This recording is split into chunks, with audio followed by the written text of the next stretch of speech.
Today I want to talk to you about why daughters of narcissistic mothers grieve someone who is still alive. She might be texting you right now, she might be calling you on your birthday, she might be sitting across from you at a Thanksgiving, passing the bread, asking for you about your job, and you smile and you answer. And somewhere underneath that, you are mourning. If you grew up with a narcissistic or emotionally immature mother, there's a very good chance you carry a grief that you have never been given permission to name. A grief for something that was never fully there. A grief for a mother you needed but did not get. A grief for the version of childhood that happened in your imagination, in the space between what was and what should have been. This video is about that grief.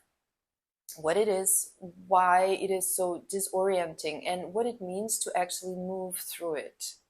And if you have watched my earlier videos on the psychological container or on projective identification, some of what I say here will deepen what you already understand about yourself. What you are actually grieving. You're not grieving your mother. You're grieving the mother you needed, the one who could have existed, the one who, in your child's mind, you kept hoping would finally arrive. In object relations theory, we talk about internal objects. The people we grow up with do not just live outside us. They become internalized. They live inside us as emotional templates, voices, the way we experience ourselves when someone looks at us or turns away. A child who grows up with a narcissistic mother develops two internal objects that exist in contradiction. The first is the mother she actually had. Unpredictable, emotionally fragile, sometimes warm, sometimes withholding, sometimes punishing. A mother whose love had conditions attached to it. And those conditions kept changing. The second is the mother she needed, steady, attuned, a mother who could hold her daughter's or son's emotions without flinching, a mother whose face lit up simply because her child walked into the room. That second mother, the one who could see you clearly, who could hold you without using you, she is who you are grieving. And the tragedy is that she was always close enough to touch. She wore the same face, she lived in the same house, and yet she was never quite there in the way you needed her to be.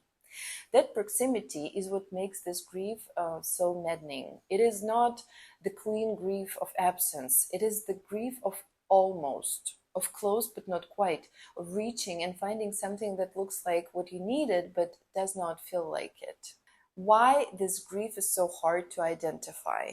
Here's why so many daughters of narcissistic mothers do not recognize this grief for years and sometimes decades.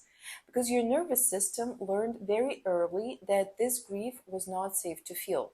When you were small and you felt the ache of not being seen or of not being held in the way you needed, your mother could not metabolize that.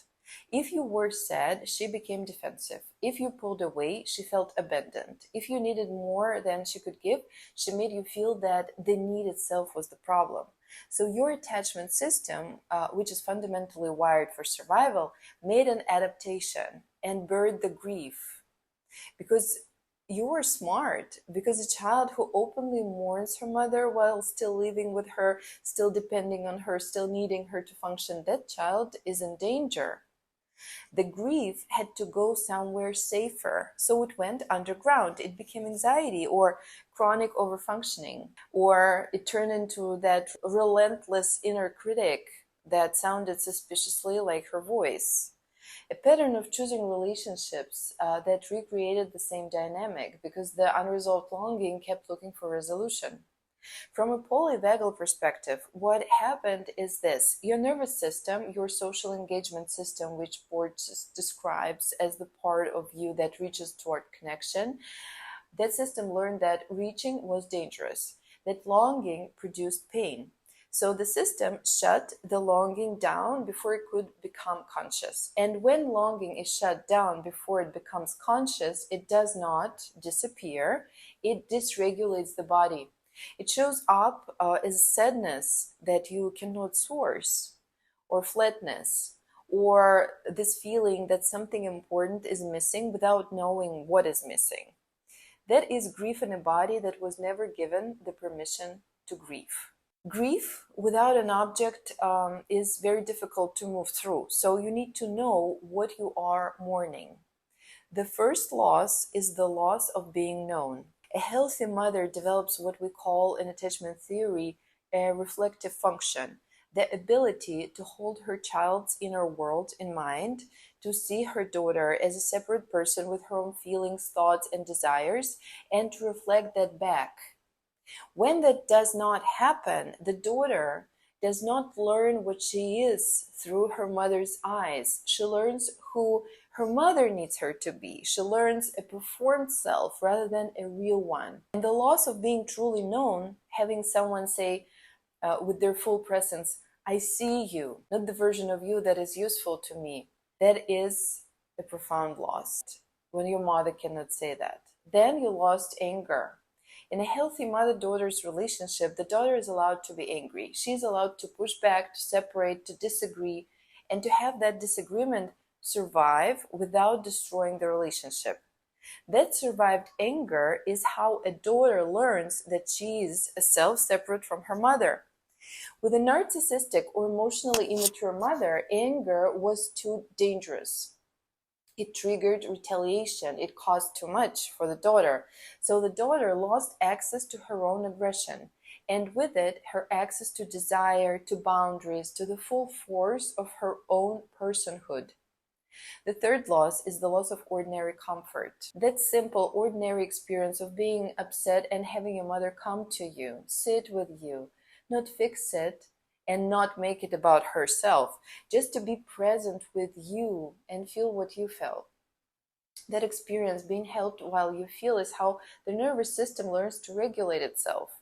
When it is absent, the daughter grows up with a body that does not know how to come back to calm on its own, and she spends her adult life searching for that regulation in relationships, achievement, that perpetual motion of over-functioning. Let's talk about healing now. What healing actually looks like. I honestly think that a lot of healing content offers resolution too quickly. This grief does not resolve, it integrates. You do not reach a moment where the loss no longer matters, where you feel nothing when your mother calls and somehow manages to make your pain about herself again. Probably you won't stop noticing the absence of the thing you needed. What changes is your relationship to that grief. You learn to hold it without being consumed by it. You develop, as Winnicott would say, the capacity to be with your own distress rather than fleeing it or drowning in it. One of the most important things that shifts in this work is what therapists call integrating the split object.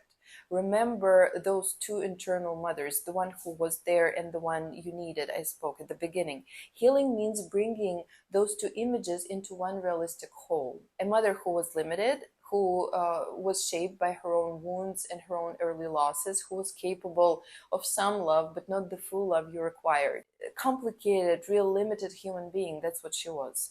That integration is not easy, because as long as you're unconsciously waiting for the good mother to finally emerge, there's still hope.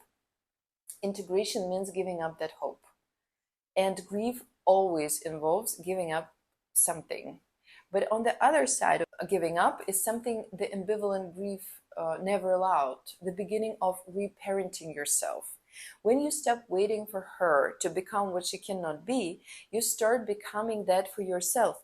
You develop that internal mother who can say, I see you. Your feelings are not dangerous. You're allowed to want, you're allowed to rest, you're allowed to be imperfect and still be loved. That voice, when you build it, does not replace what was missing, but it fills the space, and it is yours in a way she never was. If you are carrying this grief right now, if something in this video landed inside you, I want you to know that what you feel is the sound of a self that knew what it needed, even when it could not get it. You're grieving because you understood, even as a child, that something essential was missing. And that understanding, it's painful, but it is also the beginning of knowing what you deserve. If this resonated, I have earlier videos on projective identification, on the psychological container, on why you apologize for everything. Together, they form a map of what happens inside daughters who grew up in these relational systems. Leave a word in the comments if this landed. I read them. Take care.